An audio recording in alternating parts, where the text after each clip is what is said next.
আপনি ক্রীড়া মন্ত্রী যেই হন না কেন তিনি চাইলেই পারবেন না। সরকার কি সিদ্ধান্ত নেয় সাকিবের ব্যাপারে সেটাই দেখার বিষয়। সেই সম্ভাবনাটা নতুন সরকার আসার পরে কতটুকু দেখছেন?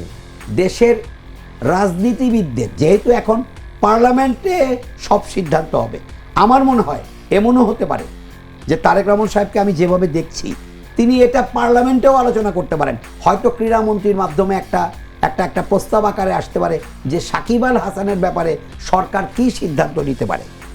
প্রথমত তো তার যে ধরনের মামলাই হোক, সত্য মিথ্যা পরে সেটা তো আইন, court will decide.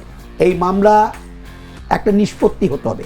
Shakib Al হাসানকে মামলা থেকে নিষ্কৃতি পেতে হবে, পরিত্রাণ পেতে হবে, মামলা মুক্ত হতে হবে। তারপরে সরকারের সদিচ্ছার উপর ডিপেন্ড করবে যে সাকিবকে হবে কি হবে না। আর তারেক রহমান সাহেব কিন্তু শুরু থেকেই বলছেন আইন তার নিজের গতিতে চলবে, আইনকে আইনের মতোই চলতে দিতে হবে। এখন আইন বিভাগই সিদ্ধান্ত নিবে যে সাকিব আল হাসান নির্দোষ না দোষী। তারপরে হয়তো বা পার্লামেন্টে গিয়ে এটার একটা সিদ্ধান্ত। কাজেই আমার মনে হয় এই ব্যাপারটাও আমরা নিজেরা হয়তো অনেক জল্পনা কল্পনা করতে পারি, অনেক গুঞ্জন হতে পারে, বাট সাকিব আল হাসান কেউ বললেন, যেমন লয়বাই, আমরা লয়বাই বলতাম, তিনি যখন বোর্ড প্রেসিডেন্ট ছিলেন তখন তো নিয়মিতই দেখা হতো, আলিয়াসগর লবি। আমি বলেছি শুরুতেই যে তিনি কিন্তু একটু সহজ সরল মানুষ। তিনি বলেছেন সাকিব মাশরাফিকে কিভাবে ফিরিয়ে আনা যায় তারা চিন্তা করবেন।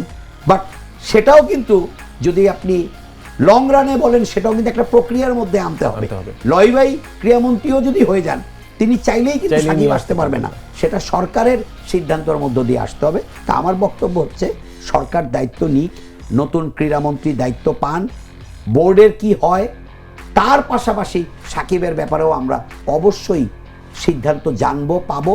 আমার মনে হয় ক্রীড়া অনুরাগীদেরও উৎসাহ আছে সাকিবের প্রতি, বাট আমার মনে হয় সবারই একটু ধৈর্য ধরা উচিত। এই কারণে যেন গণতান্ত্রিক প্রক্রিয়া কিন্তু একটা সুষ্ঠু প্রক্রিয়া, তবে এটা কিন্তু হুট করে হয় না, এটা কিন্তু একটা লং রানের ব্যাপার, এটা একটা দীর্ঘমেয়াদী প্রক্রিয়া। নতুন সরকার, গণতান্ত্রিক সরকার দায়িত্ব নিতে যাচ্ছে, আমরা দেখি তাদের গণতান্ত্রিক পথে হাঁটাটা কেমন হয়। আমরা সবাই তাকিয়ে আছি বাংলাদেশ নতুন সরকারের অধীনে এবং নতুন বিরোধী দলেরও ইতিবাচক ভূমিকার মাধ্যমে নতুন সূর্যের দেখা অবশ্যই পাবে।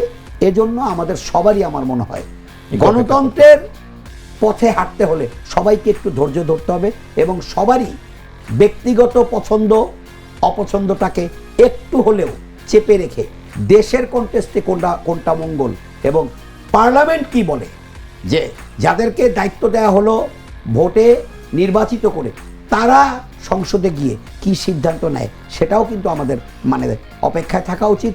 এবং সেটাই কিন্তু গণতান্ত্রিক প্রক্রিয়ার একটা সবচেয়ে বড় ধারা, যে সংসদ উইল ডিসাইড।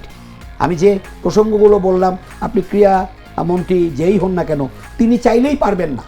এখন তার সরকার কি সিদ্ধান্ত নেয় সাকিবের ব্যাপারে সেটাই দেখার বিষয়।